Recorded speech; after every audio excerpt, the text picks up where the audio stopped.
भोपाल से है। एमपी में घटिया चावल पर सियासत जारी है। घटिया चावल मामले पर बीजेपी पर कांग्रेस ने पलटवार किया है। कांग्रेस प्रवक्ता भूपेंद्र गुप्ता ने केंद्र की रिपोर्ट जारी की है और रिपोर्ट में 2 से 3 साल पहले चावल खरीदी का जिक्र है। केंद्र सरकार की रिपोर्ट में 100% रिसाइकिल्ड चावल जिलों में पहुंचाने की जानकारी है। वहीं रिपोर्ट में चावल खरीदी कंपनी को ब्लैक लिस्ट करने के निर्देश हैं और कांग्रेस ने बीजेपी के आरोपों को नकारा है। सरकार ने दोषियों के खिलाफ अब सरकार से दोषियों के खिलाफ कार्रवाई की मांग भी की है। तो मध्य प्रदेश में चावल पर सियासत शबाब पर है और कांग्रेस की तरफ से लगातार अब सरकार को निशाने पर लिया जा रहा है।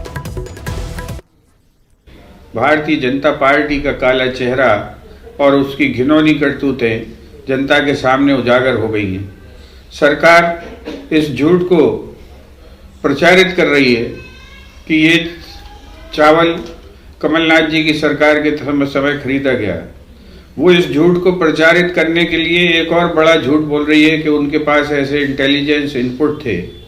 मैं आज रिपोर्ट के दूसरे पन्ने को जारी करते हुए प्रदेश की जनता को ये बताना चाह रहा हूँ कि रिपोर्ट में ही, जांच रिपोर्ट में लिखा हुआ है कि ये चावल 2 से 3 साल पुराना था और 3 साल पुराना चावल था जिसकी समय सरकार शिवराज सिंह की यहाँ पर काम कर रही थी। तीसरी चीज, रिपोर्ट में ये लिखा हुआ है कि ये 100% रिसाइकिल्ड मटेरियल है। 100% रिसाइकिल्ड, ये भी रिपोर्ट में बताया गया है। यानी कि एक बड़ा घोटाला अफसर और मंत्रियों और नेताओं की मिली भगत से ये लगातार चल रहा था, जिसमें घटिया माल अंदर करके अच्छा माल बाहर करने का ये जो ration mafia Bharatiya Janata party का ये लगातार काम करता रहा होगा।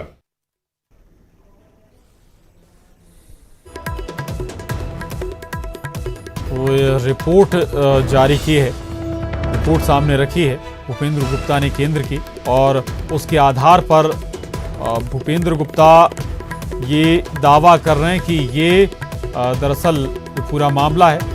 2 से 3 साल पहले चावल खरीदी का रिपोर्ट में जिक्र है और केंद्र सरकार की रिपोर्ट में 100% रिसाइकिल्ड चावल जिलों में पहुंचाने की जानकारी है और साथ ही रिपोर्ट में चावल खरीदी कंपनी को ब्लैक लिस्ट करने के निर्देश हैं।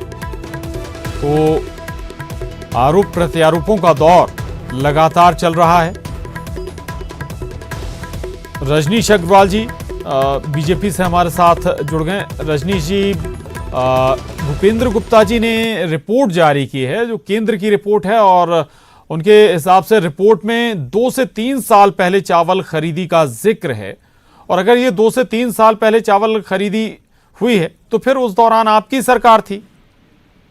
देखिए, इस बारे में बहुत स्पष्ट केंद्र सरकार के भी जांच के जो सैंपल हैं उन सैंपल के बाद में पत्र, वो भी सबके जानकारी में है। अब यहाँ वहाँ की बात करने का कोई मतलब नहीं है। पहले भी मुख्यमंत्री जी ने बहुत स्पष्ट कर दिया है, जांच के आदेश देने के साथ में एफआईआर भी हुई है कि जो जहां भी जिस मामले में भी दोषी पाया जाएगा उस पर कार्रवाई होगी और निश्चित तौर पर जो बंटने के लिए पीडीएस का चावल होता है वो उसी के निर्धारित कोटा के अनुसार बंटता है। ये जो खरीदी इन्होंने जिस प्रकार से की और उसको जो व्यापारी जो शामिल हुए हैं और उसके बाद में पूरा एक नेक्सस काम किया है। नेक्सस काम करने के साथ साथ में जो राशन अल्टीमेटली गरीबों को मिला वो घटिया स्तर का मिला। ये उजागर की भारतीय जनता पार्टी की केंद्र सरकार ने और भारतीय जनता पार्टी की मध्य प्रदेश सरकार उस पर कार्रवाई कर रही है। ये 15 महीने सोते नहीं रहे बल्कि सोने का नाटक कर रहे हैं अभी भी और इन्होंने बड़ा घोटाला गड़बड़ किया है और इनके हाथ उस सपन में आने वाले हैं, इसलिए यहाँ वहाँ की बात कर रहे हैं। अब जांच हो रही है, जांच होने दीजिए। जो जांच में दोषी पाया जाएगा वो सजा पाएगा। जी रहिएगा रजनीश जी। भूपेंद्र गुप्ता जी भी हमारे साथ इस वक्त जुड़ गए। भूपेंद्र जी, रजनीश जी कह रहे हैं सरकार कार्रवाई कर रही है जहां भी गड़बड़ी हुई है। एक बात ये, दूसरी बात आपने रिपोर्ट रखी है, उसको भी अगर आप और विस्तार से बता पाए तो। नहीं, वो तो विस्तार से उससे लिखा हुआ है, हमने आपको मार्क करके भेजी है। ये सारा का सारा रिपोर्ट में केंद्र सरकार कह रही है 3 साल पुराना माल है, तो 3 साल पहले किसकी सरकार थी? इनको तो झूठ बोलने में इनकी जबान भी नहीं कांपती। ये जो झूठ के प्रोफेसर लोग हैं, वाइस चांसलर साहब हैं झूठ यूनिवर्सिटी के, इनकी जबान भी नहीं हिलती, जरा कांपती भी नहीं है इतना बड़ा झूठ बोलने में। रिपोर्ट में लिखा हुआ है, रिपोर्ट में लिखा है कि 100% रिसाइक्लेबल मटेरियल है। ये इतनी लूट मचाई है इनके राशन माफिया ने। हर राशन की दुकान भाजपा की है, सब जनसंघियों को इन्होंने दुकानें बांट दी हैं और ये पूरा का पूरा गिरोह पूरे प्रदेश में काम कर रहा है। और ये पहली बार थोड़ी हुआ है। हमने तो अपनी जो है अभी जो आज हमने जारी किया है उसमें तारीख वाइज पूरे प्रदेश में जो है 2016, 2015, 2017 में जो ये पकड़े गए घोटाले और इसकी ये सारी इन्होंने जो जांचें दबा दी हैं, ये बहुत अभी ज्ञानी बन रहे हैं और हरीश चंदी बन रहे हैं कि हम जांचें करवा रहे हैं, जांचें करा रहे हैं। 2016 की जांचों का क्या हुआ, जरा जवाब दीजिए। 2017 में जो कंप्लेंट हुई थी उन जांचों का क्या हुआ, जरा जवाब दीजिए। 2018 में आपकी सरकार जाते जाते जो आप घोटाले करके गए थे उनकी जो ये सब यही था, डिग्रेडेड जानवरों को खिलाने वाला। और ये इन जांचों का क्या हुआ, जरा इसका जवाब दो। बहुत ज्ञान लगा रहे हो यहाँ पे। तो ये सब झूठ और पाखंड के से ये अपने काले चेहरे और अपनी घिनौनी करतूतों को ये जो इस पर पर्दा डालना चाहते हैं, ये संभव नहीं है। ये पाप है, महापाप है। आपने जो है मानवता के साथ ये अपराध किया हुआ है, करोड़ों लोगों की जान को जोखिम में डाला है और इसको ऊपर भी जवाब देना पड़ेगा। किसी का एटीएम नहीं है वहां पर, ये पैसे वहां नहीं ले जा पाओगे, यहीं जाके सड़ेंगे तुम्हारे पैसे। जितनी ये लूटखोरी की हुई है ये जनता जानती है, भगवान जानता है, ईश्वर साक्षी है।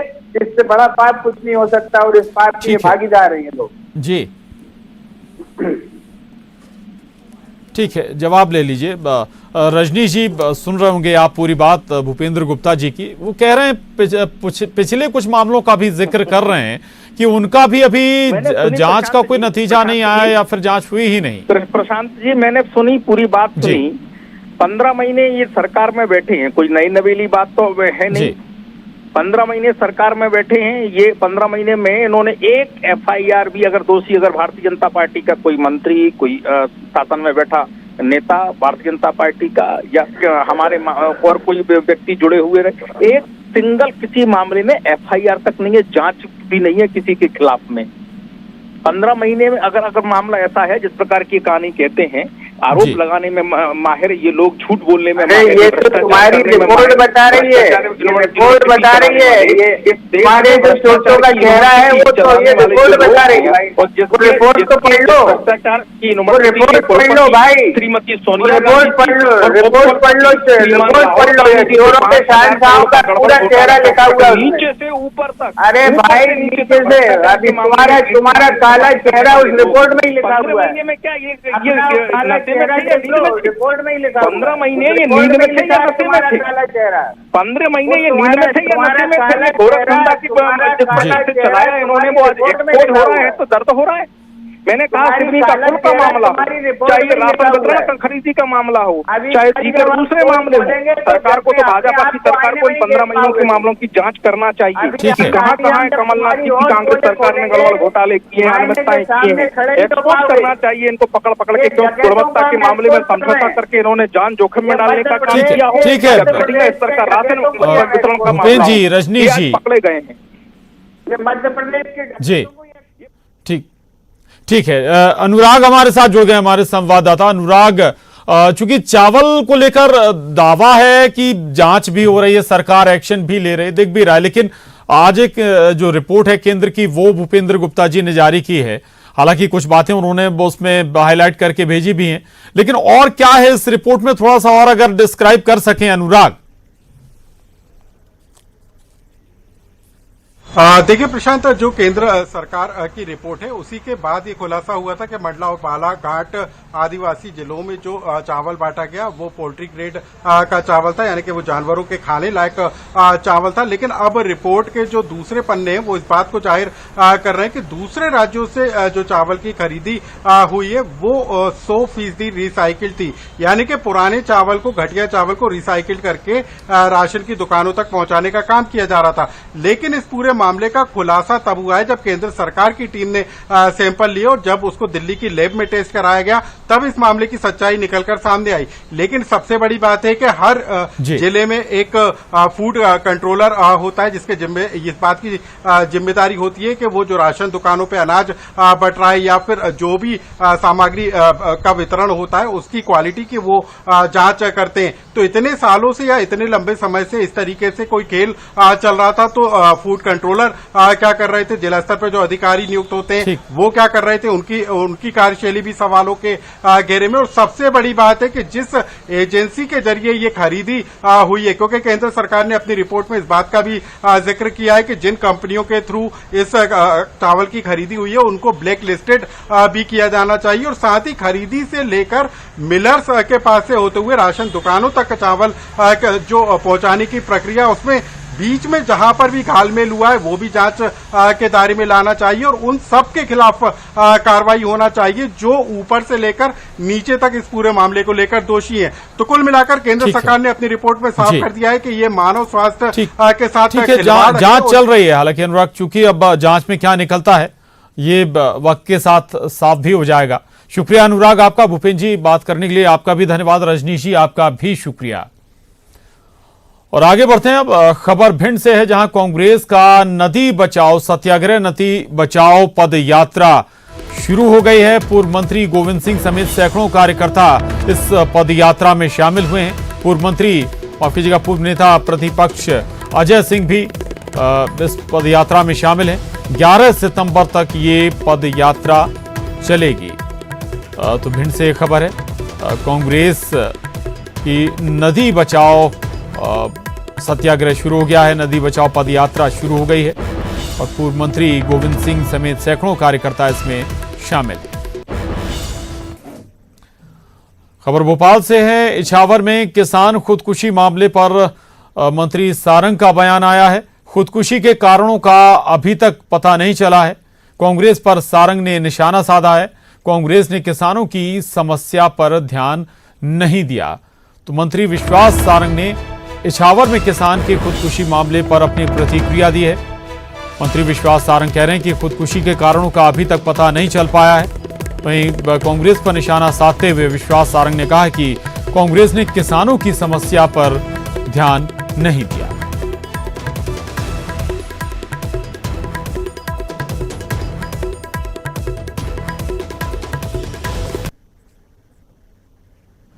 अच्छा होता गोविंद सिंह जी की नींद उस समय खुल जाती जब कांग्रेस की सरकार थी। कांग्रेस की सरकार में तो बहुत सारे मंत्रियों ने और कांग्रेस के नेताओं ने सबसे बड़ा अवैध उत्खनन का आरोपी गोविंद सिंह जी को ही कहा था। पर ये केवल और केवल कांग्रेस की सरकार जाने के बाद का फ्रस्ट्रेशन है। वैसे गोविंद सिंह जी बहुत वरिष्ठ नेता हैं, वो यात्रा कर रहे हैं तो बहुत अच्छी बात है, परंतु यात्रा सार्थक होगी तो उसका सार्थक परिणाम निकलेगा। और इस तरह की यात्रा और इस तरह का विचार यदि कमलनाथ जी की सरकार के समय उनमें आ जाता तो शायद ज़्यादा उपयोगी होता। किस कारण से ये मृत्यु हुई है इसका खुलासा नहीं हुआ है, ये जांच का विषय है। प्राकृतिक आपदा में कांग्रेस के समय कांग्रेस की सरकार ने किसानों की ओर ध्यान नहीं दिया। ये शिवराज सिंह चौहान जी की सरकार की संवेदनशीलता है कि किसानों के बीमे की राशि तत्काल प्रभाव से शिवराज सिंह चौहान जी ने उपलब्ध कराई और उसका परिणाम निकला कि किसानों को बीमे की सुनिश्चितता हुई। पूरे प्रदेश में जिस प्रकार से अतिवृष्टि हुई उसके बाद माननीय शिवराज सिंह चौहान जी ने किसान के आंसू पोंछने का काम किया। और बड़ी खबर इंदौर से है। संविधान की 5वीं अनुसूची लागू करने की याचिका पर सुनवाई। मुख्य सचिव और राज्यपाल के प्रमुख सचिव को नोटिस दिया गया है। हाईकोर्ट ने 2 सप्ताह में जवाब मांगा है। जज के हीरालाल अलावा ने जनहित याचिका दायर की है। 5वीं अनुसूची लागू न होने से संवैधानिक अधिकार से वंचित हैं आदिवासी। तो ये बड़ी खबर है इंदौर से। संविधान की 5वीं अनुसूची लागू करने की याचिका पर सुनवाई हुई। खबर ग्वालियर से है जहां शिक्षक दिवस पर अतिथि शिक्षकों का प्रदर्शन। प्रशासन ने अतिथि शिक्षकों के मार्च को रोका है। मेला ग्राउंड में ही पुलिस ने अतिथि शिक्षकों को घेरा। पैदल मार्च निकालने पर हालांकि अतिथि शिक्षक अड़े हुए हैं। उपचुनाव से पहले स्थायी नियुक्ति देने की मांग की जा रही है। लक्ष्मीबाई समाधि पर जाना था पैदल मार्च। ग्वालियर में करीब 1,500 अतिथि शिक्षक हैं। तो आपको एक बार फिर बता दें, दरअसल ग्वालियर का मामला जहां शिक्षक दिवस पर अतिथि शिक्षकों ने प्रदर्शन किया है और प्रशासन ने हालांकि अतिथि शिक्षकों के मार्च को रोक दिया है।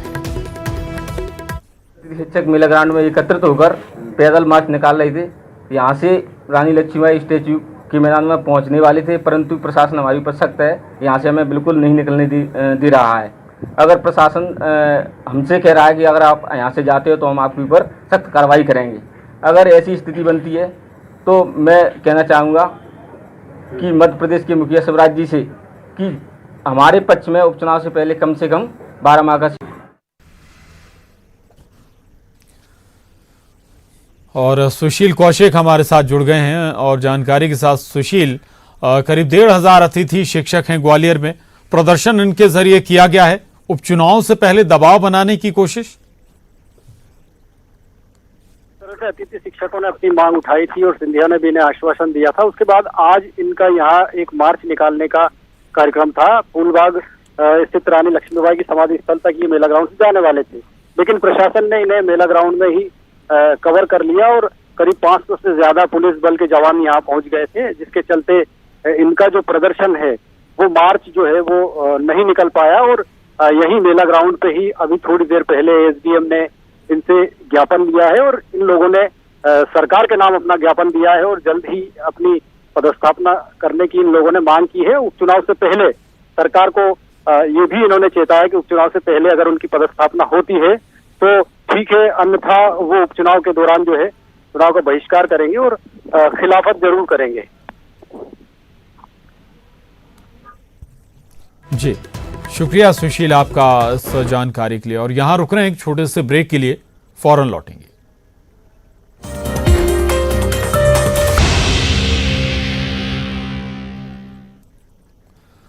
और ब्रेक के बाद खबर भिंड से है, जहां एक निजी स्कूल में बम बरामद हुआ है। मेहगांव का ये निजी स्कूल है जहां पर ये बम बरामद हुआ है और पुलिस के अधिकारी हालांकि मौके पर मौजूद हैं। और स्कूल में जिस स्थान पर बम मिला है वहां का सीसीटीवी बंद है।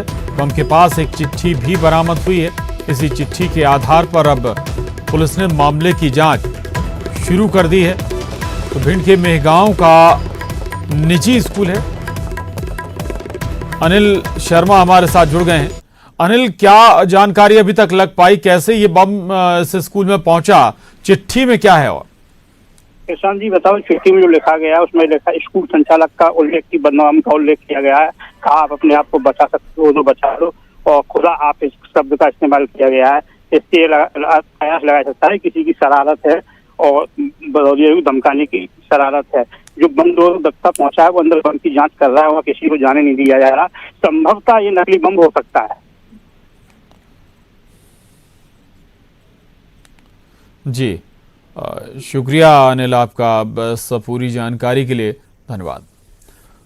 और खबर जबलपुर से, जहां डूडी स्टेशन के पास ब्लास्ट किया गया। ब्लास्ट के दौरान पत्थर उछलने से इलेक्ट्रिक सर्किट टूट गया। सप्लाई लाइन पर पत्थर गिरने का वीडियो भी वायरल हुआ है। बॉक्साइड लोड करने के लिए यहां पर मैदान बनाया जा रहा है। सिहोरा के करीब डूडी स्टेशन के पास ये मैदान बनाया जा रहा था। बड़ी चट्टान को हटाने के लिए ये ब्लास्टिंग की गई। ब्लास्टिंग एक्सपर्ट की मदद से रेलवे ने ये ब्लास्ट कराया है। वहीं घटना में किसी तरह की कोई जनहानि नहीं हुई है। रिपेयरिंग के बाद फिर सामान्य हो गया काम और कल दोपहर 12 बजे ये ब्लास्टिंग की गई।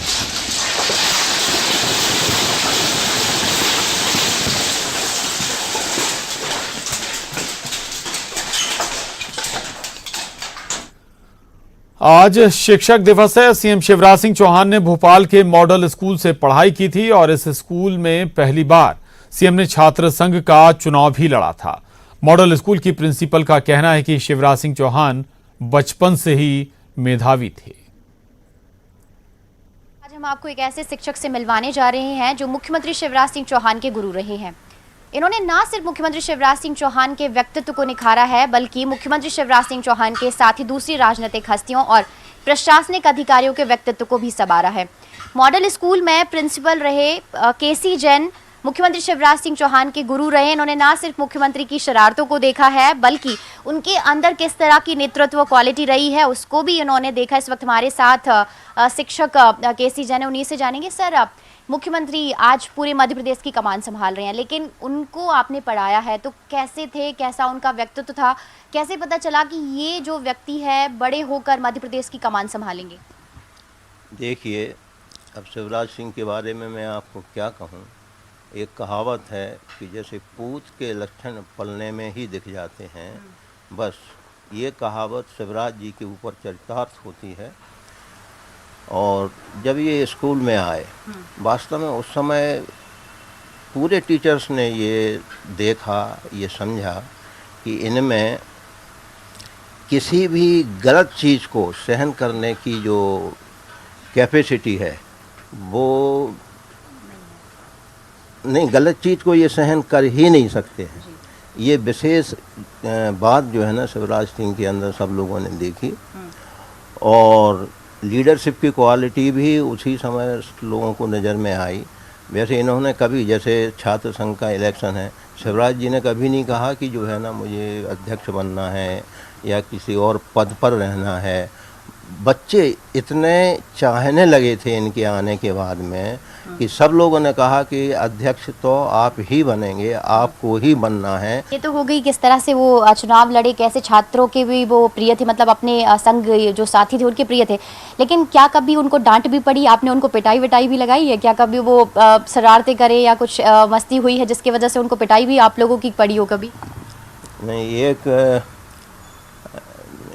स्कूल की पहले ट्रिप निकला करती थी जो है ना, काफ़ी गोवा ट्रिप निकली थी स्कूल से। गोवा ट्रिप में शिवराज जी और 30-40 लड़के और थे, और टीचर्स भी काफ़ी थे।